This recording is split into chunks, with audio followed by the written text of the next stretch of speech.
Amazing. Great to see everyone here. So excited to share this game we have been developing called Posthuman Wars.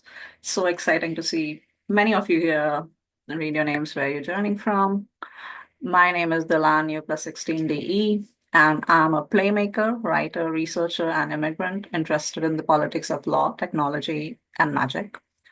I also work currently as a lecturer at a university in Southwest England, and I'm a founding member of Inanna's Flood, or IF, an emerging artistic initiative that engages game zines and books to subvert political norms and render critical research accessible.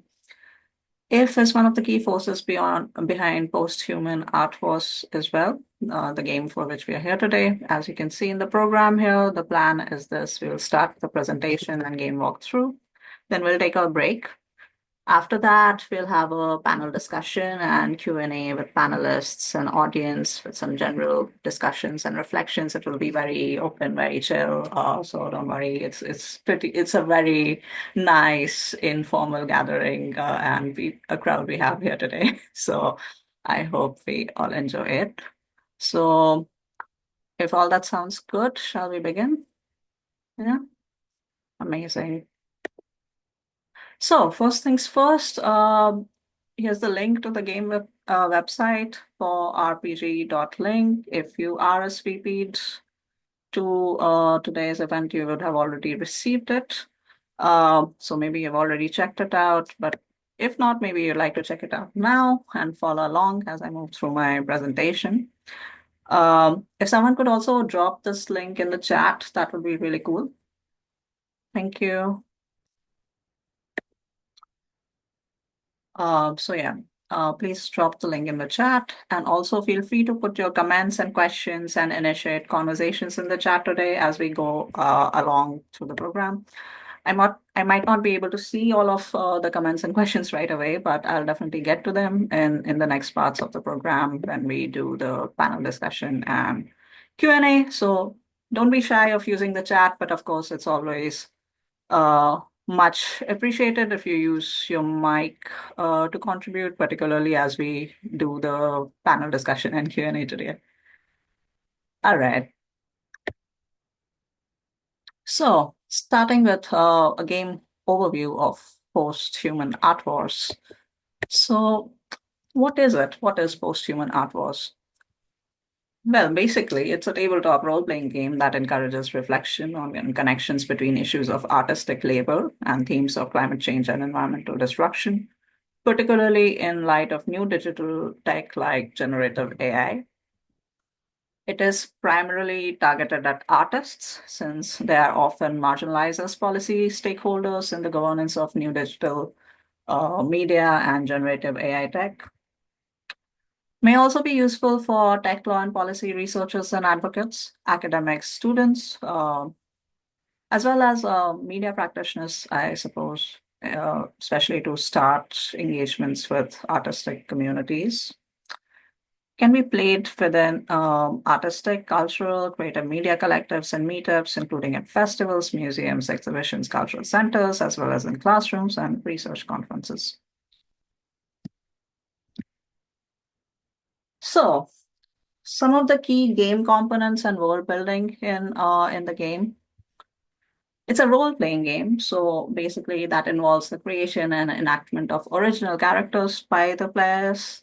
Lots of acting using prompts from the for character sheets, the dice throws, and the cards in the game, and the drawing of random cards.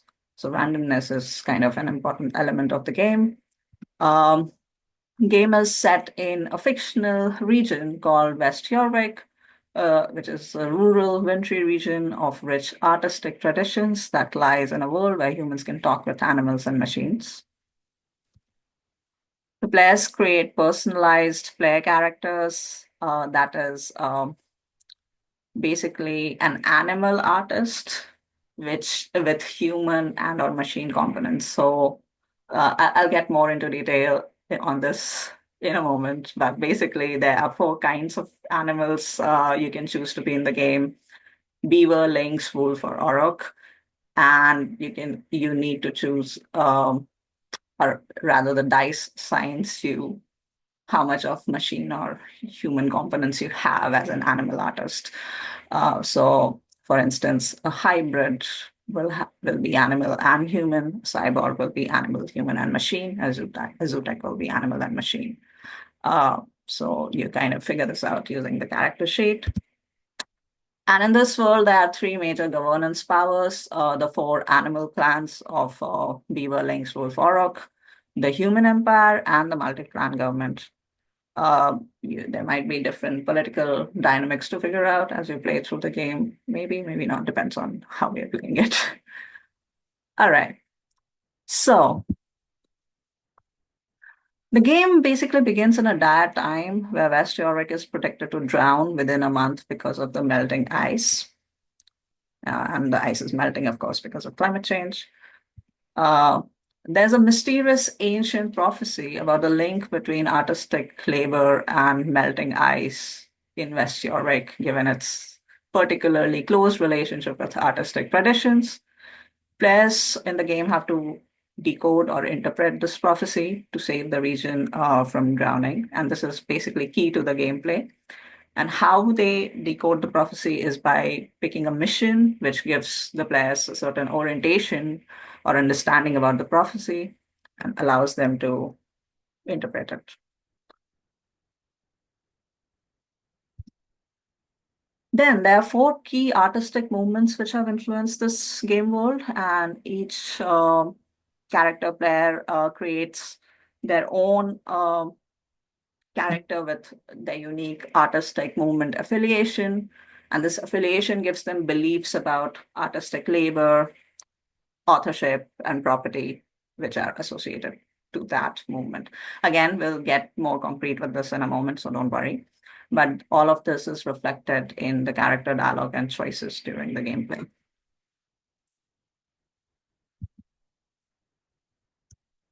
So, the intended player takeaways from this game: first of all, expanding and deepening critical engagement with art and technology practices while connecting AI and digital policy issues with environment, labor, and other public policy areas so that we can disrupt the policy silos that result in disconnected policymaking, both law and policymaking. Second, reconfiguring the AI evangelist understanding of post-human and maybe somehow reclaiming that term as well, because the evangelist understanding understands post-human mostly as machine agencies, and here instead players are invited to understand post-human in the game as entangled, racialized, and anthropocentric exploitation of labor, land, and environment, hopefully much more in congruence with indigenous understandings of uh, what more than human means, what and how artistic practices exist beyond just the human realm, but not just the machine realm either. So that's kind of what we hope the game will open up a conversation about. And lastly, using the randomness play mechanic of the game enacted through dice throws and card shuffling as an introduction to divinatory play, which is also something we have been exploring in the other games we've been doing under the larger project. So divinatory play may be understood as a mode of nonlinear engagement and collaborative more than human meaning making to encourage critical thinking that challenges dominant narratives and players' own presumptions.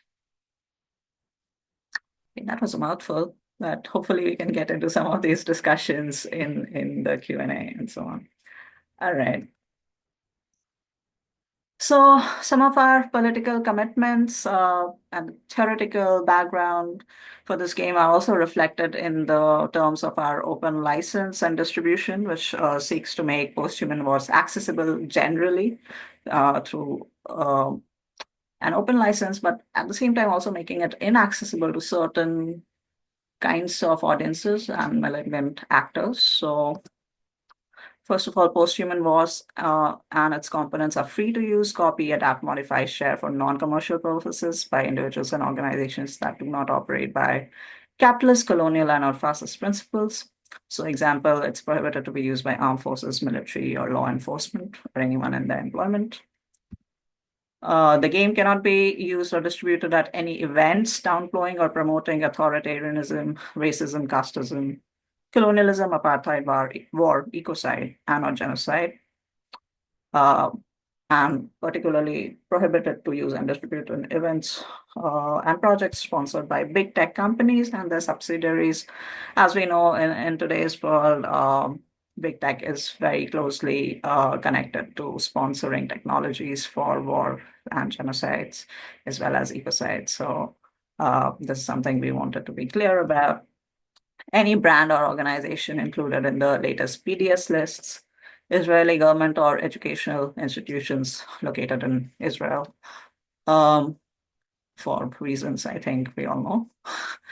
And for commercial use, additional permissions will be required. So those are some of the key points of the licensing and distribution, but the licensing agreement. But the full text of the agreement, the legal text, is available on the website to read if you are interested in knowing more.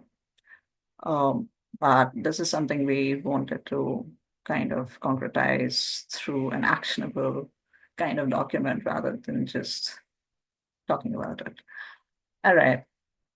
Um, Talking about the development and production of the game, uh, it has been developed in collaboration with our research partners, um, the TTP, the Institute for Technology in the Public Interest, Justice Adda, and Inanna's Flood.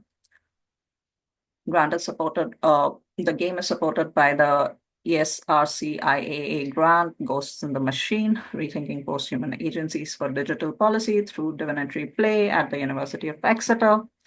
This is also a good time to reiterate that we are cognizant of the complicity of University of Exeter in technologies and industries of settler colonialism, ethnic cleansing, and genocide in Palestine, and stand with student demands calling upon the university to disclose all its investments, cut ties, boycott, and immediately divest from this ghastly enterprise, support Palestinian education, and safeguard academic freedom and freedom of speech and expression. These demands are also core to our project concerned with AI, play, and post-human digital policy because of the ongoing development and use of AI and digital means for technologies of genocide, settler colonialism, and apartheid. And we really believe that there can be no digital or tech justice in the face of genocides and stand for the end of all forms of oppression, including colonialism, racism, casteism, queerphobia, ableism, censorship, war, and apartheid. If you'd like more information about this, you can find the relevant links on www.ghostinthemachine.org or by contacting me. All right. Talking about the production team for this, we have had a lovely, lovely production team. And sadly, we had a very short time frame to develop this game due to some other unforeseeable reasons. So I'm really glad to see how wonderfully the production team pulled through. We have Nikta Mohammadi, visual storytelling lead. Sadly, Nikta couldn't be here today, but you'll see all her wonderful photographs and visual art, in the game website. Yudi Wu, who is on illustration and graphic design. Yudi is here today. Thank you, Yudi. Your work was just absolutely amazing, and you'll see it as well in when you peruse the files of the game, how much thought and effort Yudi has put in it. And of course, me, Delan, on concept and game writing plus web. Also would like to thank the game testers for this game who are all here today, Andrea and Xenia.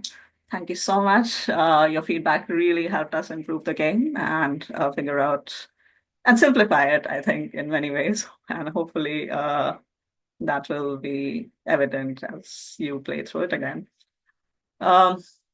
Importantly, we'd like to thank the Inhuman guides of this project. Thank you to the lands of West Yorkshire and Devon, And thank you also to the generous land spirits in southern Devon, and and gratitude to the genocided animals of England, wolf, lynx, beaver, and auroch, who were the inspiration for this game. And they gave us enchanting visions and permission to portray them in this game. We remember them in grief and love. Their spirits still roam these lands and shall in flesh when they return.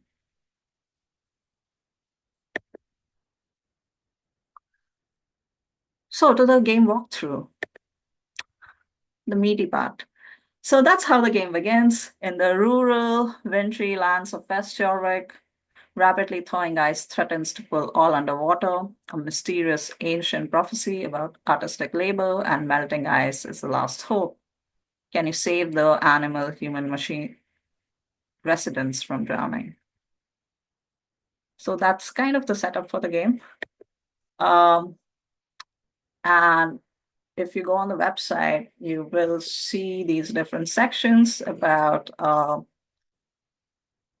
different mm, aspects of the world, of the game world and the world building. So you can learn more about the residents of this world.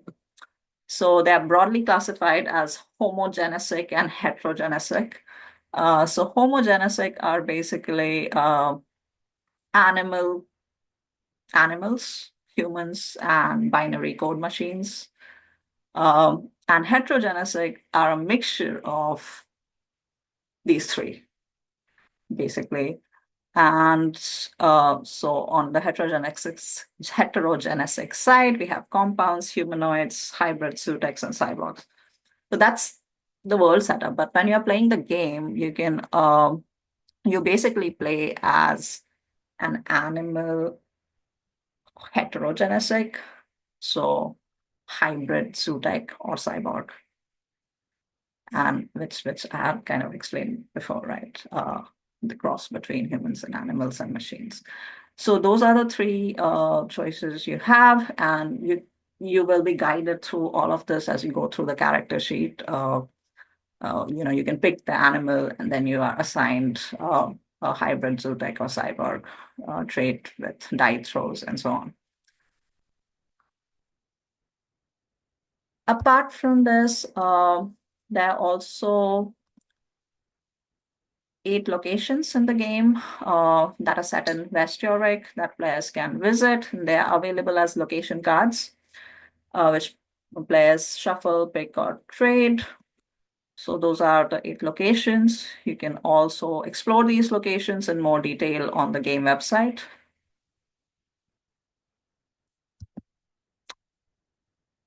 Then there are the artistic movements, 4 artistic movements, which each player character gets an affiliation with. West Yorick, as I said before, is renowned for its arts and crafts tradition, and artistic practices are deeply embedded in West Yorick's customs and cultures. The artistic community is influenced by 4 key movements that have different beliefs and positions on the nature of art, labor, authorship, property rights, and so on. So these provide some mm, more depth to the characters, which you'll be developing, hopefully. And those are the 4 movements. You can read more details and backstories about them on the website. First is the precisionist movement for the arts, with the key belief that art is science. Then there's liberality Q, with the key belief that art is human. Third, esoteric artism, with the key belief that art is magic.